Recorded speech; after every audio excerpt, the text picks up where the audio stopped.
Bonjour à tous, aujourd'hui nous allons voir comment remplir un constat en fonction des différentes circonstances que l'on rencontre lors d'un accident.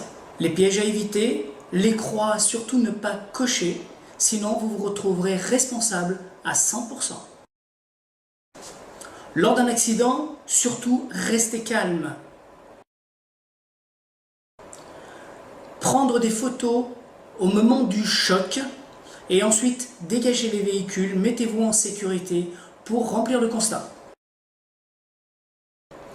Appelez votre exploitant pour l'informer que vous venez d'avoir un accident et il sera peut-être en mesure de vous aider à remplir le constat et à vous donner des conseils. Dans cet exemple-là, nous avons un véhicule qui quitte le stationnement et le poids lourd qui arrive percute ce véhicule.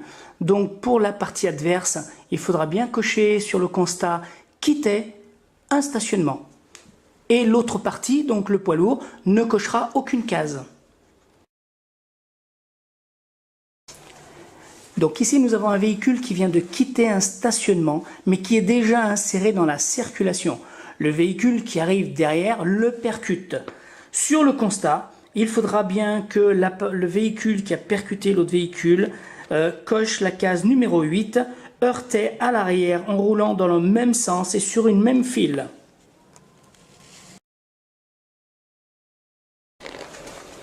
Ici, nous avons un véhicule léger qui se rabat sur le poids lourd. Il y a donc changement de file pour le véhicule léger. Donc, il devra cocher la case virer à droite. Et le véhicule poids lourd devra cocher la case rouler dans le même sens et sur une file différente. Dans ce cas, nous avons une voiture légère qui effectue une marche arrière alors qu'il y a un poids lourd qui arrive juste derrière. Le véhicule léger percute le poids lourd en effectuant sa marche arrière. La seule case qui devrait être cochée dans cette circonstance-là, c'est pour le véhicule léger, la case numéro 14, reculée. Dans ce cas de figure, le poids lourd est déjà dans le rond-point et le véhicule léger vient s'engager dans le rond-point. Le poids lourd devra cocher la case numéro 7, rouler sur une place à sens giratoire, et le véhicule léger devra cocher la case numéro 6, s'engager sur une place à sens giratoire. Ici, nous avons le poids lourd qui effectue le tour du rond-point et nous avons le véhicule léger qui sort du rond-point. Dans ce cas-là, au moment de l'impact, nous allons aussi cocher sur le constat pour le véhicule poids lourd circuler dans un sens giratoire, case numéro 7, et pour le véhicule léger, ce sera la case numéro 10, changer de file. Cas de figure un petit peu particulier où nous avons une voie pour aller sur la gauche et une voie pour aller tout droit. Le poids lourd désirant tourner à gauche se trouve bien sur sa bonne voie. Le véhicule léger qui vient le percuter alors qu'il se trouvait sur la mauvaise voie est en tort. Dans ce cas-là, le poids lourd devra cocher la case numéro 13, virer à gauche. Mais le véhicule léger devra aussi cocher cette case virer à gauche. Mais en plus, il cochera aussi la case numéro 10, changer de file.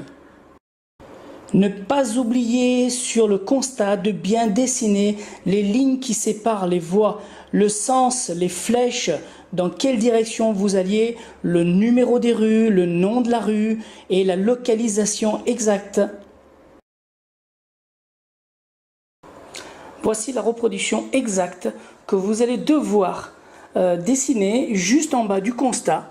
Ici, la partie en bas, on vous indique qu'il faut bien préciser le tracé des voies, la direction par des flèches du véhicule A et B, leur position au moment du choc, les signaux routiers, le nom des rues ou routes.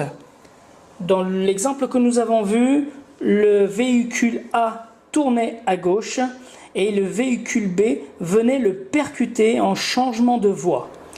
Nous avons bien reporté sur la partie dessin du constat les véhicules au moment du choc, le nom des rues, le fléchage au sol, indiquer la direction à laquelle vous allez, des panneaux de signalisation s'il s'agit d'un stop ou alors s'il s'agit d'un feu rouge. N'oubliez pas de l'indiquer aussi.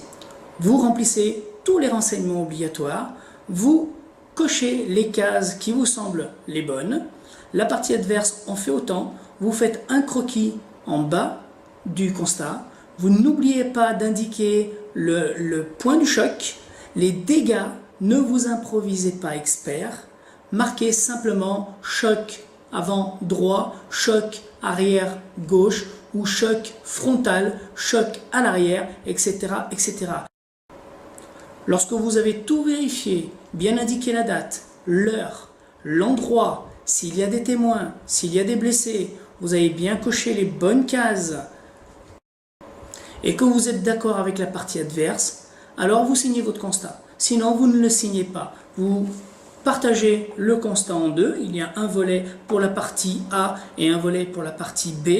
Et lorsque vous rentrez chez vous ou au bureau, eh bien vous indiquez les renseignements au dos uniquement et ce sera les assureurs qui vont déterminer la part de responsabilité de chacun. Il y a des cases à éviter, certains pièges doivent être évités.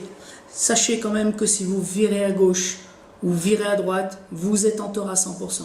Si vous effectuez une marche arrière, vous êtes en tort. Si vous quittez un stationnement, vous êtes en tort. Si vous entrez dans un sens giratoire et vous refusez la priorité de quelqu'un qui s'y trouve déjà, si vous empiétez sur la voie du sens inverse, vous êtes aussi en tort.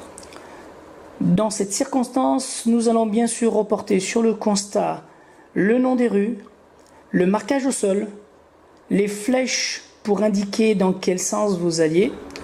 Le poids lourd n'aura pas de case à cocher. Par contre, le petit véhicule léger, lui, devra cocher virer à gauche et empiéter sur la voie réservée aux véhicules qui venaient sans.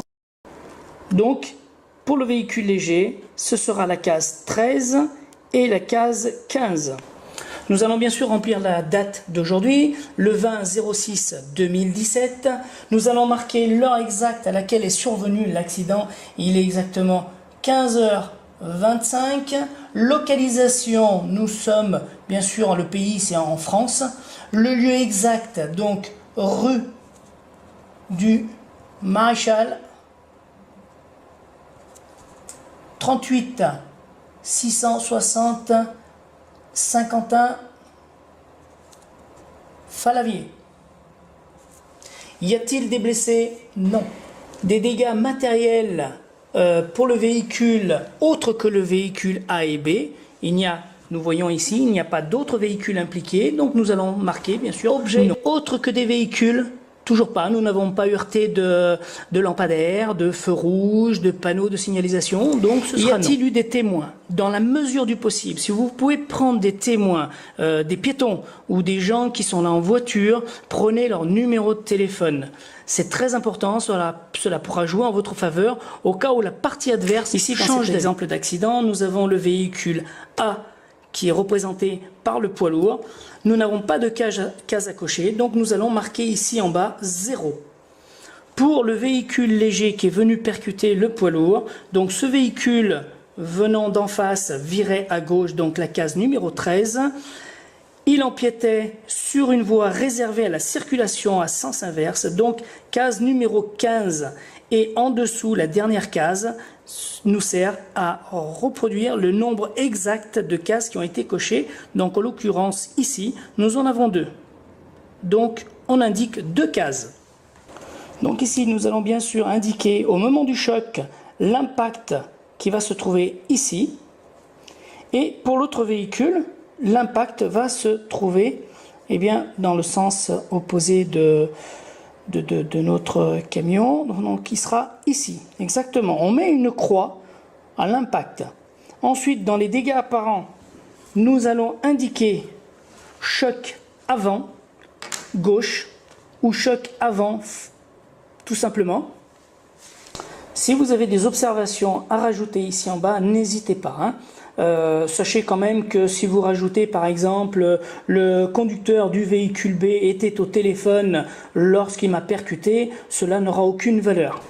Donc sur le dessin, j'ai bien reproduit les deux véhicules tels qu'ils étaient au moment de l'impact, avec le nom des rues, l'endroit où cela s'est produit, le fléchage au sol s'il y en avait un, la flèche pour indiquer dans quelle direction vous alliez chacun. Donc le véhicule B tournait sur sa gauche et le véhicule A allait tout droit. Faire très attention au moment de dessiner. Ici nous voyons bien que le véhicule B chevauche la ligne centrale réservée au sens de circulation inverse. Une fois que tout cela est terminé, et si vous êtes d'accord avec la partie adverse, vous allez signer en bas de votre constat. Si vous n'êtes pas d'accord, vous ne signez pas. Vous partagez le constat en deux parties et lorsque vous revenez au bureau ou chez vous, eh bien vous remplirez toute la partie qui se trouve au dos. Et ce sont donc les assureurs qui détermineront le taux de responsabilité de chacun. N'oubliez pas de contrôler les renseignements de la partie adverse. Regardez la carte grise si elle correspond bien à l'immatriculation du véhicule. Vérifiez le permis de conduire. Vérifiez aussi sa signature. Si vous connaissez la vôtre, vous ne connaissez pas forcément celle de la partie adverse.